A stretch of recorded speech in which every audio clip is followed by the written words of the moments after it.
Wow, wow, wow, wow. सालों की लुका छुपी के बाद आज इजराइल और ईरान के बीच में एक ओपन ऑल आउट वॉर लगभग शुरू ही हो चुका है। अक्टूबर के पहले ही दिन ईरान ने इजराइल पर 180 से ज्यादा बैलिस्टिक मिसाइल से हमला कर दिया। न्यूज चैनल्स की मानो तो वर्ल्ड वॉर 3 की शुरुआत हो चुकी है। ईरान इजराइल का युद्ध अटल हो चुका है। Is the world on the brink of world war 3? लेकिन ईरान ने सीधे ही जंग का ऐलान कर दिया इजराइल के खिलाफ। World War III has already started. The World War is already upon us. Israel और ईरान हिस्ट्री में पहली बार जंग के मैदान पर एक दूसरे के सामने खड़े हुए हैं।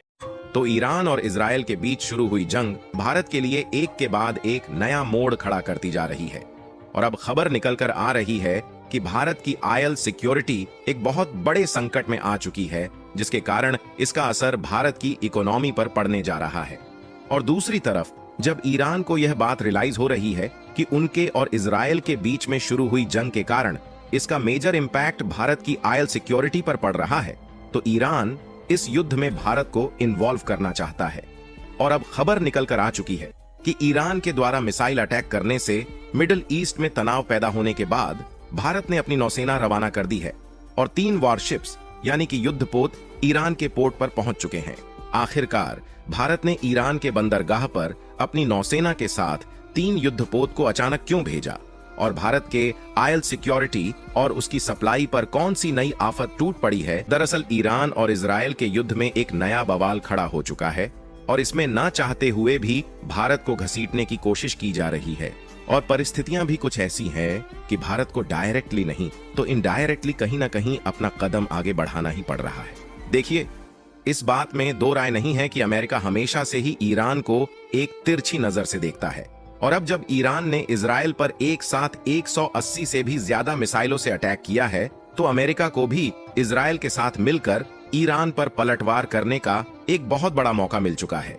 इसीलिए आज यह खबर निकलकर आ चुकी है कि अमेरिका के प्रेसिडेंट बाइडेन ने खुद कह दिया है कि ईरान की जो ऑयल फैसिलिटी है और जहां पर ईरान ने कच्चे तेल को बड़ी मात्रा में स्टोर करके टैंकर में रखा है, उनको मिसाइल से उड़ाने के लिए अमेरिका की बातचीत इजराइल के साथ चल रही है। यानी कि इजराइल और अमेरिका दोनों देशों ने मिलकर सीधा टारगेट कर लिया है कि ईरान की जो भी आयल फील्ड्स है और यहां तक कि ईरान कच्चे तेल को निकालने के लिए जो मशीनों का सेटअप किया है, उन सभी को एक साथ उड़ा दो। और इजराइल ने भी ईरान को सीधे धमकी दी है कि उन्होंने एक साथ इजराइल पर जो इतना बड़ा अटैक किया है उसका भुगतान उन्हें करना पड़ेगा और वह इसके लिए ईरान के खिलाफ कोई भी कदम उठा सकता है। और अमेरिका की तरफ से जैसे ही यह बात कही गई कि वह खुद इजराइल के साथ मिलकर ईरान के आयल टैंकर्स को उड़ाने की बात कर रहे हैं, वैसे ही कच्चे तेल के प्राइस तेजी के साथ बढ़ना शुरू हो गए। और आपको जानकर हैरानी हो सकती है कि अमेरिका की तरफ से केवल इस तरीके के कमेंट के बाद क्रूड आयल के दाम तेजी के साथ बढ़ने शुरू हो गए हैं। और देखा जाए तो जब ईरान ने इजराइल पर अटैक किया था, तब से लेकर अब तक इसमें 10% की बढ़ोतरी हो गई है और यह दिन पर दिन बढ़ता ही जा रहा है। और यह जो चार्ट आप देख रहे हैं, यह केवल पिछले एक हफ्ते का डेटा है, जिसमें हम साफ साफ देख सकते हैं कि वैश्विक बाजार में जो कच्चे तेल का प्राइस $68 पर बैरल था, वह अचानक से $74 पर बैरल के करीब पहुंच चुका है। और यहीं पर आती है भारत के लिए नई प्रॉब्लम, क्योंकि भारत दुनिया का कच्चे तेल के मामले में काफी बड़ा इंपोर्टर है। और भले ही हम पिछले 2-2.5 सालों से ज्यादातर कच्चा तेल रूस से खरीद रहे हैं, लेकिन इसके बावजूद भी हम ईरान और कुछ अन्य खाड़ी देशों से भी कच्चा तेल खरीदते हैं। आपको बता दें कि भले ही भारत में बहुत ही कम मात्रा में कच्चे तेल का प्रोडक्शन होता है, लेकिन देखा जाए तो आज भी हम लोग दूसरे देशों से किसी न किसी तरीके से सस्ते दामों में कच्चा तेल खरीदकर डीजल और पेट्रोल जैसे उपयोगी फ्यूल में कन्वर्ट करते हैं। इसका उपयोग न सिर्फ हम लोग अपने ट्रांसपोर्टेशन के लिए करते हैं, बल्कि इसका एक्सपोर्ट करके भारत की कमाई भी होती है, जिसमें भारत के पड़ोसी देशों को तो डीजल और पेट्रोल की सप्लाई की ही जाती है, साथ ही यूरोपीय देश भी भारत से डीजल और पेट्रोल की सप्लाई लेते हैं, क्योंकि भारत एक ऐसा देश है जो कि कच्चे तेल का प्रोडक्शन न होने के बावजूद भी दुनिया के सभी देशों से सबसे सस्ते दामों में डीजल और पेट्रोल दूसरे देशों में भेजता है। लेकिन यदि इजराइल ने ईरान पर अटैक करके आयल इंफ्रास्ट्रक्चर को ही बर्बाद किया, तो यहाँ पर भारत के लिए नई मुसीबत खड़ी हो जाएगी, क्योंकि वैसे तो हम लोग ईरान से ना के बराबर कच्चा तेल खरीदते हैं, क्योंकि ईरान पर अमेरिका ने पिछले कई सालों से भारत को कच्चा तेल बेचने पर प्रतिबंध लगा रखा है। लेकिन फिर भी यदि ईरान के आयल वाले एरिया में इजराइल के द्वारा कोई भी अटैक किया जाता है, तो एक्सपर्ट ने यह बात बताई है कि वैश्विक मार्केट में जो क्रूड आयल का प्राइस अभी $74 पर बैरल के करीब है, इस कच्चे तेल की कीमत $200 पर बैरल से भी अधिक पहुंच जाएगी। यानी कि कीमत बढ़ने से भारत को भी मजबूरन महंगे दामों में क्रूड आयल लेना पड़ेगा, जिससे हमारा जो ट्रांसपोर्टेशन है वह तो पूरी तरह से डिस्टर्ब होगा ही, साथ ही भारत का जो आयल रिफाइनिंग बिजनेस है उसके लिए भी एक नया मोड़ खड़ा हो जाएगा। वैसे तो हम इस समय रूस से सस्ते दामों में कच्चा तेल खरीद रहे हैं, लेकिन हम 100% कच्चे तेल की सप्लाई रूस से नहीं ले सकते।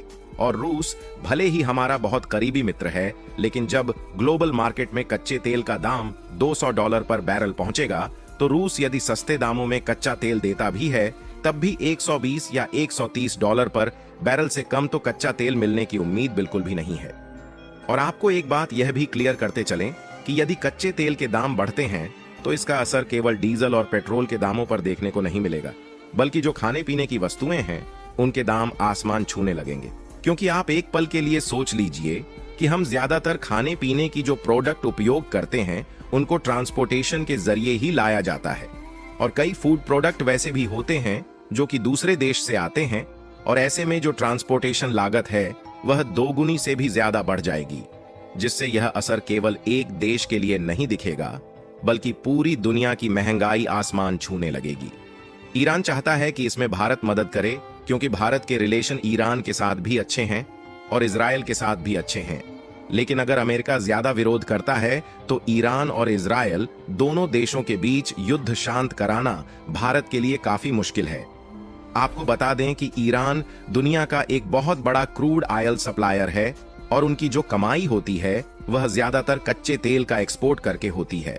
अमेरिका ईरान के आयल इंफ्रास्ट्रक्चर को बर्बाद करने में कामयाबी हासिल करता है तो शायद इन्हें थोड़ा सुकून मिलेगा, क्योंकि अमेरिका में भी क्रूड आयल का काफी ज्यादा प्रोडक्शन होता है, और अमेरिका इस मामले में दुनिया का सबसे बड़ा रिफाइनिंग देश है। और अमेरिका ने हमेशा ही कच्चे तेल और डीजल पेट्रोल के प्राइस बढ़ाकर कमाई को बढ़ाने पर फोकस किया है। लेकिन ईरान सस्ते दामों में कच्चा तेल दे देता है, जिसके कारण अमेरिका की यह कोशिश हमेशा ही नाकामयाब हो जाती है। और इसीलिए साल 2010 के समय में अमेरिका ने ईरान पर न्यूक्लियर सिक्योरिटी का नाम देकर सैंक्शन लगा दिया था, जिसका मेन मकसद यही था कि किसी न किसी तरीके से ईरान को सस्ते दामों में कच्चा तेल बेचने से रोका जाए। लेकिन भारत में कच्चा तेल का इंपोर्ट कम होने की बजाय साल 2016 के समय भारत ईरान का सबसे बड़ा क्रूड आयल खरीदार बन गया। इसीलिए पहले के समय में डीजल, पेट्रोल और मिट्टी के तेल भारत में काफी सस्ते आते थे। लेकिन अमेरिका ने साल 2018 में सैंक्शंस को और भी ज्यादा कठोर कर दिया, जिसके बाद भारत को ईरान से कच्चा तेल मिलना बंद हो गया, जिसका असर आज भी इंडियन मार्केट में देखने को मिल रहा है, और डीजल, पेट्रोल की कीमत साल दर साल बढ़ रही है। फिलहाल हमने सारी जानकारी आसान शब्दों से समझा दिया है, और ऐसे में आपको क्या लगता है कि इजराइल और ईरान के बीच भारत के लिए कौन सा कदम उठाना सही होगा? अपनी राय कमेंट में जरूर बताएं।